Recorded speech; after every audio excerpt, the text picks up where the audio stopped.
আচ্ছা বলুন তো, একটা কি পাখির করলা বাসায় যদি বন্ধু 3টা পাখির ছানা থাকে, তাহলে মা পাখিটা কি সবগুলো বাচ্চাকে এত পরিমাণ খাবার খাওয়ায়? আপনি কি জানেন কেন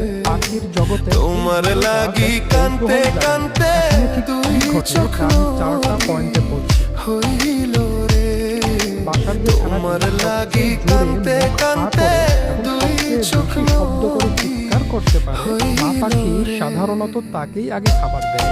বড় এবং শক্তিশালী ছানাগুলো সাধারণত মা পাখির খুব কাছে থাকতে পারে এবং বেশি খাবার আদায় করে নেয়। অনেক পাখি চাঁদের আলো ঘরে আসে যে ছানাটি বন্ধু বেশি নাই উদ্ধার যে থাকে তার মুখের ভেতরের রং পাশে আরো গাঢ় দেখায়।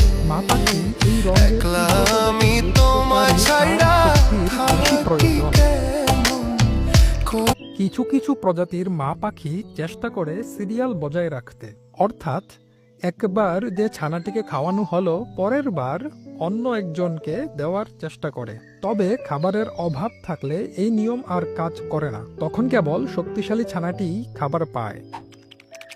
অনেক পাখি সব ডিম একসাথে ফুটায় না, ফলে একটা ছানা অন্যটার চেয়ে 2-3 দিনের বড় হয়। এই বড় ছানাটি স্বভাবতই বেশি শক্তিশালী হয় এবং ছোট ভাই বোনদের সরিয়ে সব খাবার নিজে খেয়ে ফেলে। এটা প্রকৃতির এক নিষ্ঠুর কিন্তু কার্যকর উপায়, যাতে অন্তত একটা বা দুটা বাচ্চা সুস্থভাবে বেঁচে থাকে।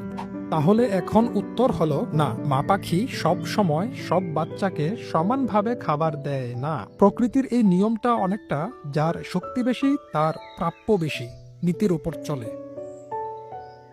কিছু মা পাখি বাচ্চার বিষ্ঠা খেয়ে ফেলে। যখন ছানারা খুব ছোট থাকে তাদের হজম ক্ষমতা পুরোপুরি তৈরি হয় না, ফলে তাদের বিষ্ঠায় অনেক পুষ্টি উপাদান রয়ে যায়। বাসা পরিষ্কার রাখা এবং নিজের পুষ্টির জন্য মা পাখি অনেক সময় বাচ্চার বিষ্ঠা খেয়ে ফেলে।